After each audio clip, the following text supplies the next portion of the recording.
Contestant a la pregunta, es pot tenir una parella tota la vida? La resposta és sí, però no és fàcil ni és obligatori. Per descomptat que no és obligatori, fàcil no n'és gens.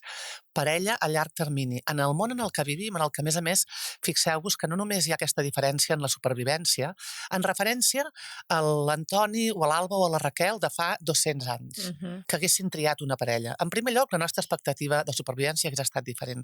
En segon lloc, els motius per triar la parella, ho apuntava també l'Alba al principi, eren diferents. Abans, moltes vegades ens la triaven. I quan la triàvem nosaltres, jo en la meva parella hagués buscat un pare de família, algú que portés el pa a casa, algú que mantingués les normes, no una persona que fos el meu amic, el meu company de vida, la persona amb qui discutir intel·lectualment, la persona que jo desitjo des d'un punt de vista eròtic per la resta de la meva existència.